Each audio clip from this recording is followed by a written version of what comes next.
We're here again with another brightly coloured bath bomb from Hex Bomb. This one's called Hell Fury. I tried to do some like hell inspired makeup to match. I don't know how successful it was. I'm also back with my sexy vampire list.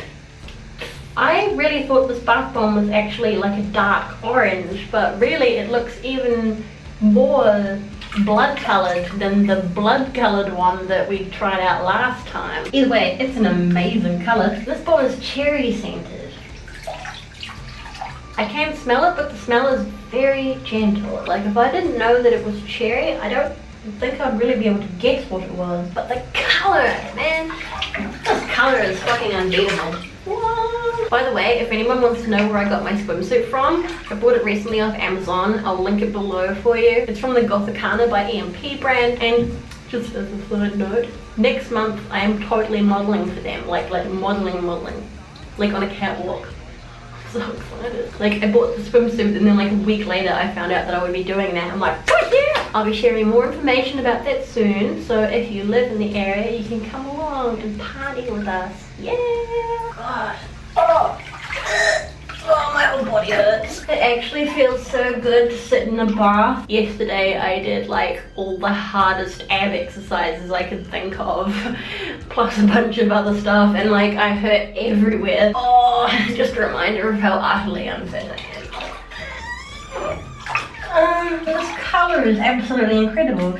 You know, I've never seen bath bombs quite as epic as the colours that Hex bombs turn your bath. It's so bright. It's so intensely pigmented, and like this isn't a small bath. Like this bath is, I think, 5'9", maybe nearly 6 foot long. As always, I'll chuck a couple of links in the description box below as to where you can find this particular Hell Fury bath bomb, and also to Hex Bomb's Instagram page, because that's where I found them first. Anyway, it's quite funny. Last time I did one of these bath bomb videos, a couple of you said, oh, I really liked the history lesson aspect of this video. It would be so cool if you did a series of like bath videos plus history. I thought that was really funny and also bizarre because that is actually my original idea for these videos. Believe it or not, yes, really. I'll do a series of videos testing out different bath bombs and talk about interesting kind of dark history and stuff like that. It's kind of relevant to the theme. So this time I thought it would be appropriate to talk about hellfire clubs of the 18th century. Unfortunately, there's not a hell of a lot of information about it.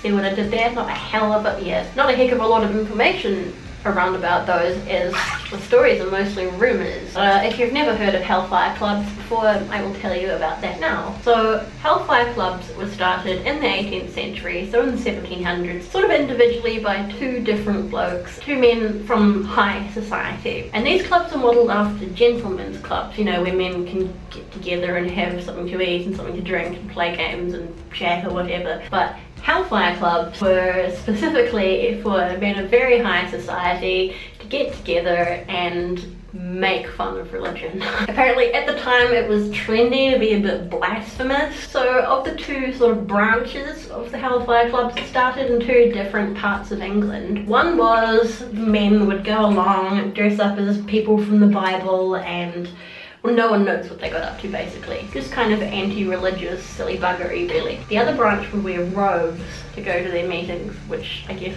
probably looked a lot more mysterious. So what hellfire clubs were some of society's top deviant gentlemen. They were dukes and earls and barons and people from high society. I guess in those days they were quite repressed. You weren't really allowed to express yourself, you had to be a certain way. In those days, anything kind of out of the ordinary was really quite a big deal. And also it was a time when the general populace was much more religious than they are now. No one really knows what went on in these meetings.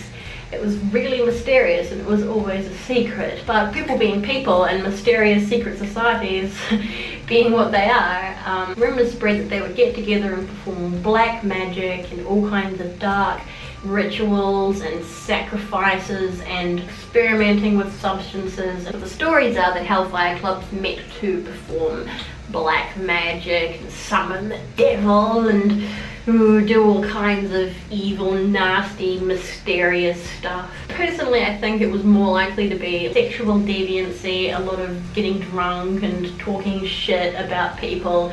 Basically just shedding all their social responsibilities and all their etiquette and courtesies that they had to always be careful of. They could just throw that all to one side and just fucking relax once in a while with a few friends. But because of the anti-religious themes and the blasphemous themes these clubs are based on, the natural thing to do would be, they're worshipping the devil, they're summoning demons. So yeah, that's Hellfire Clubs. They disbanded after not that long, after like a few decades. But there are still Hellfire Clubs in operation today, bizarrely, mostly in Ireland. I don't want to get my hair wet, and also I'm having a really hard time like staying in a position because my body hurts so much. If you know anything more about Hellfire Clubs, please go ahead and share that with us in the comments. I'm not an expert, and it is actually kind of hard to find any information that isn't just rumors. History is interesting. Also let us know in the comments below if you would be keen on a bath this color. Yeah, I really thought it was going to be dark orange, but it's not. It's really like bloody red. It looks so cool. Like if I put my hand underwater, it just looks like a demon hand. Like it's red. Anyway, thanks for joining me. As always, take care of yourselves, be nice to each other. I'll see you next time.